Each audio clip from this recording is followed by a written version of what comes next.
o nosso encontro de hoje com uma reflexão sobre algo muito simples. Eu vou fazer 2 ou 3 perguntas iniciais sobre algo muito simples, mas que vai servir de base para algo muito profundo. Vamos lá. Eu estou com uma folha de papel na mão e gostaria de lançar a seguinte pergunta, quase que estupidamente simples. Se eu quiser cortar essa folha para um determinado fim específico, digamos, cortá-la para colocar os seus pedaços depois numa colagem, num caderno. E aí primeiro eu faço alguns desenhos para recortar nessa folha. Combinado? Aí eu tenho que escolher uma ferramenta para cortar essa folha. Entre elas eu posso cortá-la com um estilete, posso cortar também com um laser, posso cortar também com um machado.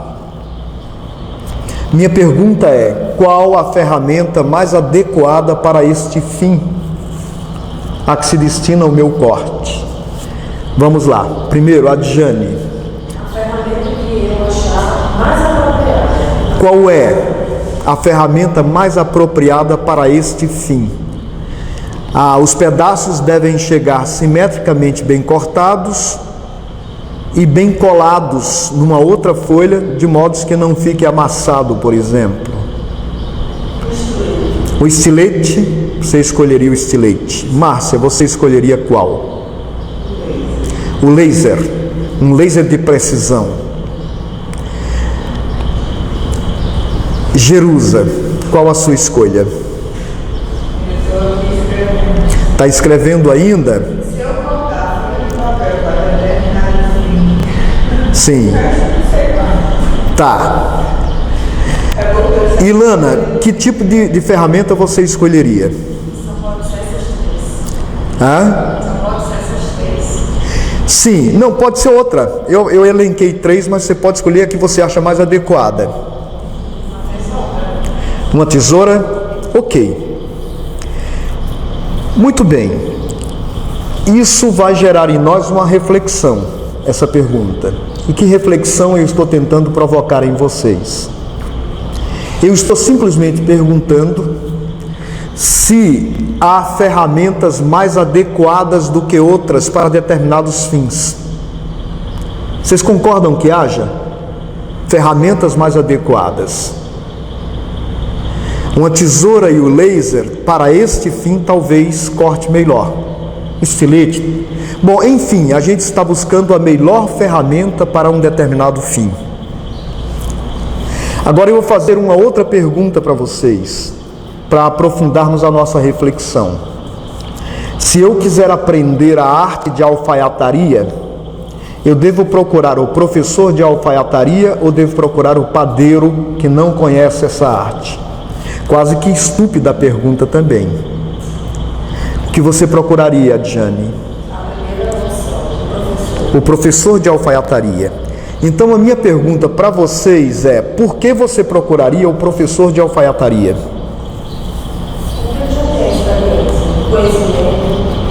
Ele tem um conhecimento mais adequado do que o padeiro, é isso? Sobre alfaiataria. Tá. Então parece-me que a gente está dizendo que existem ferramentas mais adequadas para determinados fins e ferramentas mais inadequadas, e que existem conhecedores e existem pessoas que conhecem mais sobre certos assuntos e pessoas que conhecem menos. Portanto, parece-me que nós não sabemos de tudo sobre tudo, e que cada um de nós deve dominar conhecimentos sobre determinados assuntos mais do que outras pessoas dominam. Então, Parece que não podemos enfrentar problemas relacionais tendo em vista que sabemos de tudo, mas tendo em vista que há quem saiba mais e quem saiba menos sobre determinadas coisas. Simples assim. Eu estou trazendo esta reflexão para vocês porque estamos vivendo um momento onde os discípulos estão desaparecendo e mestres estão aparecendo numa grande escala, ou seja, os ouvidos do aprendiz estão quase fechados, porque a humanidade já não tem mais espaço para mestres, mas apenas espaço para discípulos, mas apenas para mestres. Principalmente no Facebook, onde todo mundo sabe de tudo e está muito bem resolvido. Todos estão sorrindo e dando receitas para outras pessoas. É por isso que todas as vezes que eu percebo isso, eu lembro de mim mesmo e da hora da sopa, onde a gente precisa fazer a pergunta: o que são essas pessoas no dia a dia, na convivência, no enfrentamento da vida real? Como é que eu reajo diante dos mesmos problemas que eu ensino pessoas o modo mais adequado de enfrentá-los? É outra pergunta que é feita. Mas a gente começou o nosso encontro hoje falando justamente de ferramentas adequadas e ferramentas inadequadas, de conhecimento correto e conhecimento incorreto, de conhecimento efetivo e de mera opinião. Então, parece-me necessário nós fazermos uma distinção entre o que é conhecer corretamente e apenas ter uma opinião. Ter uma opinião é direito de todo e qualquer indivíduo, mas nem sempre esse direito nos dá condições de termos o conhecimento efetivo sobre aquilo do que queremos falar e sobre aquilo que queremos orientar nos outros. Pois bem, entre todas as ferramentas que foram utilizadas até hoje para a transformação do ser humano, hoje na aula de introdução à psicanálise eu lancei esse mesmo desafio. Vamos recapitular a linha cronológica da história do ser humano numa certa perspectiva. Por exemplo, na filosofia, as primeiras indagações existiram em torno do que é a physis, do que é a natureza, de qual o princípio da arqué, qual é o princípio de todas as coisas. Nós olhávamos nesse momento para a natureza, para o externo. Então chega depois Sócrates e transpõe essa investigação do de fora, do cosmos, da natureza, para o que é o homem, para o que sou eu. Há essa transposição e a filosofia deixa de ser uma fisiologia e passa a ser uma ética, digamos assim, porque agora se volta para o homem, na relação dele consigo mesmo e na relação dele com a sociedade, com a polis.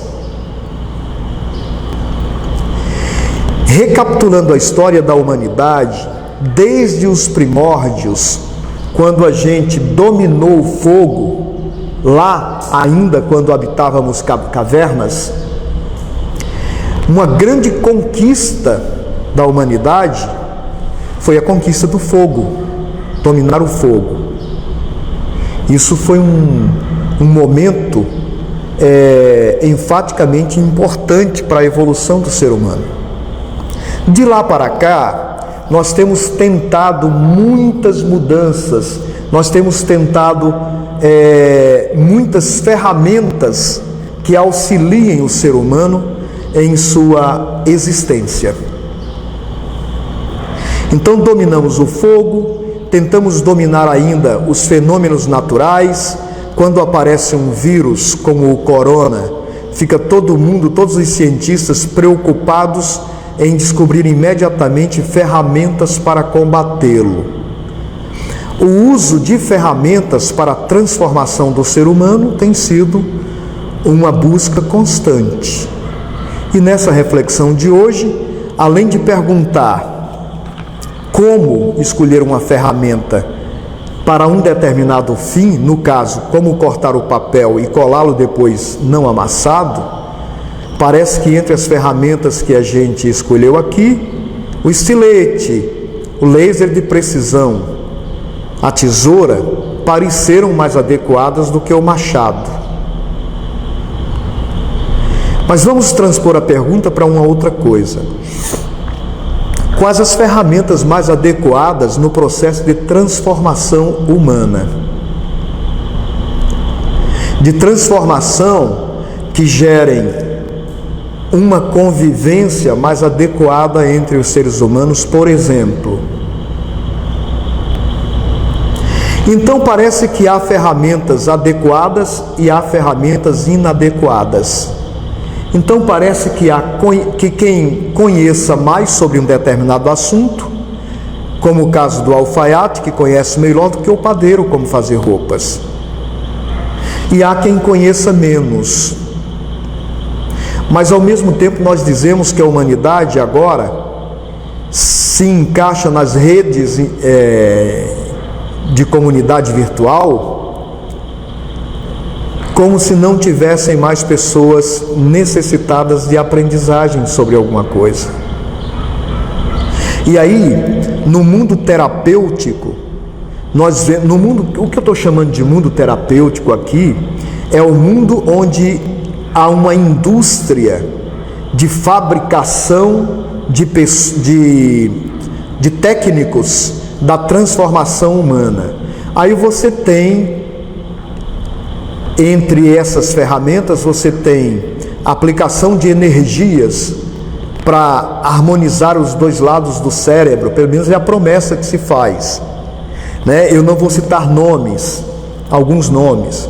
Aí você tem algumas escolas, algumas empresas que prometem que posturas vão transformar o ser humano, posturas de yoga, posturas de meditação, técnicas de meditação, etc, etc. Eu estou falando de várias ferramentas de transformação humana, a exemplo de ferramentas para cortar um papel. E a gente chegou à conclusão de que existem ferramentas adequadas e ferramentas inadequadas. Buda falava de uma coisa muito interessante, da meditação correta e da meditação incorreta. Então parece que a gente precisa refletir sobre o que é uma meditação correta e o que é uma meditação incorreta, já que um mestre como Buda chega a falar que há meditação correta e meditação incorreta. Parece que a gente precisa saber se está meditando corretamente ou incorretamente, ou melhor, se está cortando o papel com um machado ou com uma tesoura.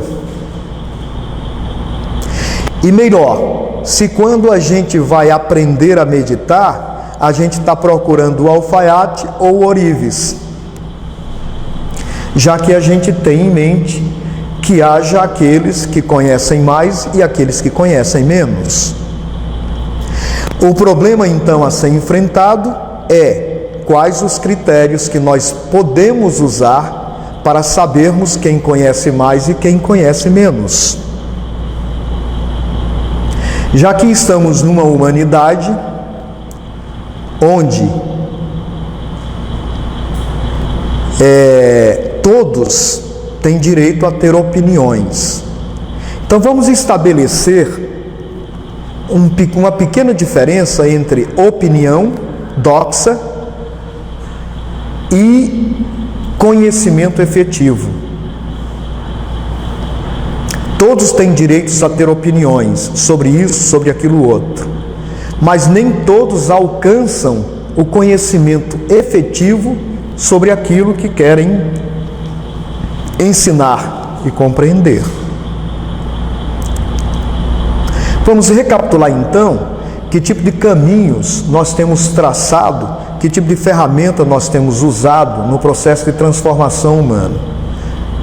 Às vezes se utiliza uma respiração para transformar o ser humano, que muitos dão nomes diversos: respiração renascimento, respiração essa, respiração aquela. Outros utilizam, por exemplo, imposição das mãos, barras disso, barras daquilo. Outros utilizam canalização de energias com as mãos, que alguns chamam de jorei, outros chamam de reiki, etc, etc. Outros utilizam técnicas caóticas de meditação, técnicas dinâmicas, que começam com uma determinada respiração, etc, etc. Outros utilizam beber um chá, onde a pessoa bebe e tem mirações, e tem visões, e a partir daí produzem uma transformação. Nós estamos falando das ferramentas, e o que vamos investigar é como essas ferramentas são utilizadas e o que é que elas produzem na hora da sopa. O que é que eu chamo de hora da sopa? Na vida real, no dia a dia.